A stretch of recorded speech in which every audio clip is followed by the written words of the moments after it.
We're joined now again by Mark Dondero at the TD Garden in Boston. And Mark, we talked about it earlier. Celtics down 16-0 in this game, pretty much dominated in the second and third quarters.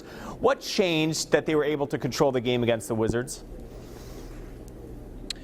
Well, for one, Jay Crowder caught fire, 6 of 8 from 3. His energy was up, his shot was falling, and you could see in that third quarter especially the Celtics just feeding off of that. Crowder, every time he touched the ball, it was going up and it seemed to be going down. So the Celtics fed off of that. Then Avery Bradley made some shots, Isaiah Thomas. They were really working Isaiah driving and then kicking, and then the shots were falling. So, it kind of just went downhill. It spiraled from there where the Celtics were able to feed off the positive momentum, feed off the shots that were falling, and then eventually, before they knew it, they had a lead, and they carried that all the way to the end of the game.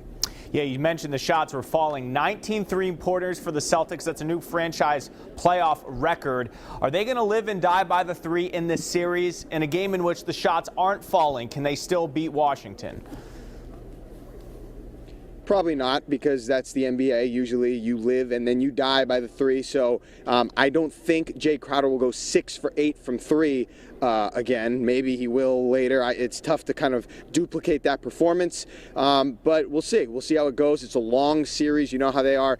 But the Celtics getting production once again from not just guys other than Isaiah Thomas, but the bench, and Kelly Olynyk was a big part of that early in the game when the Wizards went on that big run to start the game. Kelly Olynyk comes in, good energy, good performance from him. So they're getting contributions from the entire roster, and that's huge. But no, I don't expect them to continue to just be able to fill it up from 3 and then just sweep away or dominate the Wizards that way. Al Horford, 21 points, 10 assists, 9 rebounds, just 1 rebound away from a triple-double. Some people question whether or not he deserved the huge contract he got in the offseason, but he had a great series against Chicago, a great opening game today against the Wizards. Is he starting to emerge as a top-line player that the Celtics are paying for?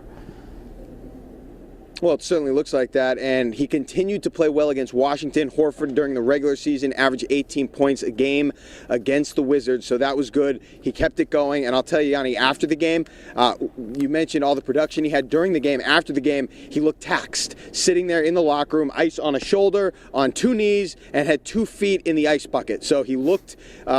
didn't look great, to be honest with you, but I'm sure it's just a way of recovering. I don't think he's injured or anything like that. It was just a matter of getting the treatment that he probably gets usually after the game. But he looked like he played hard. He did play hard, and the Celtics certainly benefited from his play. And Avery Bradley had nothing but good things to say about him. He says that he played well, played like that all year long, and they expect him to be more aggressive like he was tonight, and that will only help the Celtics going forward. Celtics point guard Isaiah Thomas, the smallest player with perhaps the biggest heart. We know that he flew cross-country late last night, got in here at 4 a.m. this morning, dealing with his sister's recent death. He got the tooth knocked out. He just continues to get back up when getting knocked down. What does it say about him, as a team leader on and off the court, that throughout this playoff he's been dealing with this family tragedy and still playing at the all-star caliber level?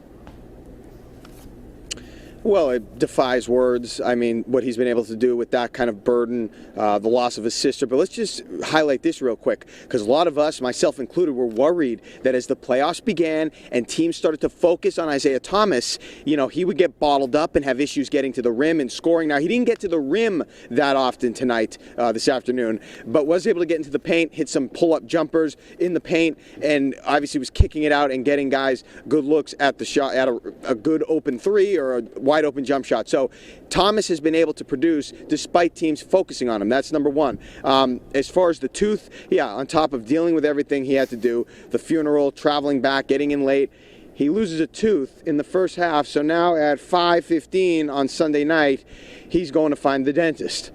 Sit in the chair, get the tooth repaired, whatever. I don't think he's going to wait till Monday. He said he's getting it taken care of today. Not exactly what you want to do after game 1, after all the travel. So the guy continues to produce despite all this stuff that he's had to deal with, but the Celtics needed him. 33 points, 5 for 11 from 3. Another unbelievable performance under these circumstances especially. All right, I'm going to get you out on this now. Markieff Morris looks to be playing in Game 2. Will be interesting to see what the Celts do with a starting lineup. Gerald Green didn't do much today, but neither did Amir Johnson coming off the bench. It was essentially Marcus Smart getting starters minutes. How do you see this series going now that you've seen the Wizards in person? Do we expect a 6 or 7 game series, and do you think the Celtics can go up 2-0 come Tuesday night?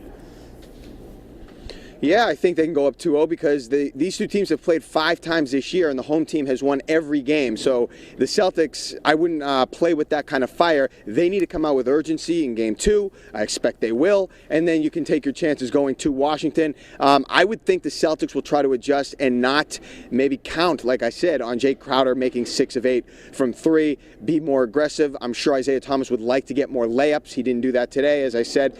So, you just kind of have to see how the Wizards adjust, and that's how these series go. Constant back and forth. The Celtics, I'm sure Brad Stevens has more up his sleeve, and we'll see how it goes. Marcus Smart, though, a little rough patch there in the second half kind of allowed the Wizards to get back in it in the fourth quarter, so they'll address that. The other thing to keep an eye on real quick, Jaylen Brown sat for most of the game, 2.5 hours, came in and produced. So will Brad Stevens maybe go to him more often, more frequently, sooner in a Game 2 and going later into this series? That's worth watching because Brown, obviously we know he's an athletic freak. He has produced. Now he's doing it in the playoffs. Maybe he's up for more minutes. We'll have to wait and see.